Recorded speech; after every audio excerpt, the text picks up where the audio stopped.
As students return to class, school districts across the country continue to grapple with teacher and staff vacancies. But the scope of the shortages and what's behind them varies widely across America's nearly 14,000 school districts. Carlton Jenkins is the superintendent of Madison Metropolitan School District. That's the second largest school district in Wisconsin. He joins us now. Mr. Superintendent, thank you for joining us and welcome to the NewsHour. You've seen, as we all have, all these headlines about a catastrophic teacher shortage, a crisis in schools. The details sort of seem to depend on where you live. So paint us a picture. What's the situation in Madison right now?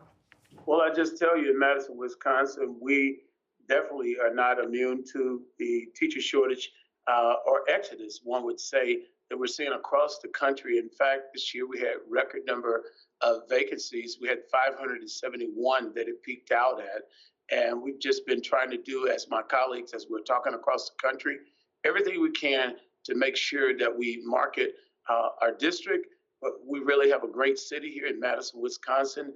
In our state, it's different, but we've been doing a lot of things, like my colleagues, to try to get people to come to Madison, Wisconsin, where we know we have a great educational system that's supported here by our community. But it's definitely a teacher shortage. So how are you doing in filling those vacancies? How many do you have today, and how have you done it? What kind of case are you making? Are you having to lower qualifications or raise pay, as we've seen happen in other places?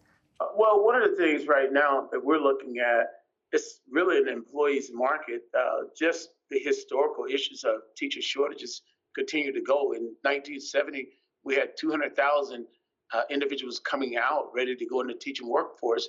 And now, today, we're having less than 90,000, and we're seeing more women leave the workforce. So knowing that, we're trying to be very strategic in trying to keep the talent, retain the talent. We know that's very important. But individuals after the pandemic, a lot of people want to go closer home. Some have come from far away, and some trying to go back. But we're also trying to make sure that the conditions are welcoming within our schools and that our staff feel valued. And so to do that, we have actually recruited a record number of teachers here in Madison, Wisconsin, over 500 staff here recently. We still have a shortage, roughly, because some have gone in, some have come out, about 134, but we're working diligently to close those gaps, and we haven't lowered our standards. We have 275 highly qualified individuals, sub-staff ready to go, and a total of about 600 staff that's out there.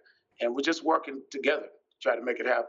As you know, and as we've seen, it's not just about teachers, even though there's a lot of focus on teachers. We saw a National Ed Week survey of principals in school districts from July that said 72% of them said they didn't have enough applicants to fill teacher positions, but 86% said they didn't have enough applicants for bus driver vacancies. I have to ask you, you've been doing this for more than 30 years. Have you ever seen numbers like that?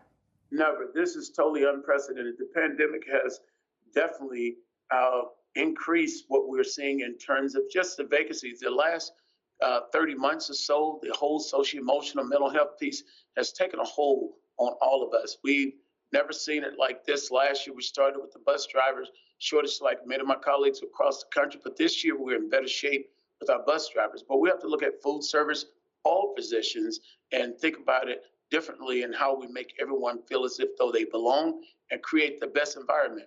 We know this, and often know our board chair says this every day. It's not what we do, it's who we are. And our budget must reflect that. But it's real challenging for all of us because some states, as Wisconsin, have not invested as much, kept up with the pace of the cost of inflation.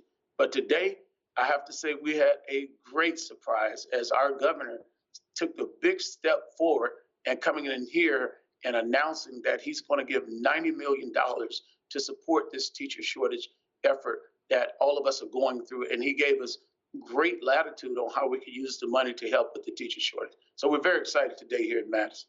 Pay is one part of it, but as I'm sure you've seen, teacher burnout is so high after these brutal last couple of years. They're under more scrutiny, more public pressure.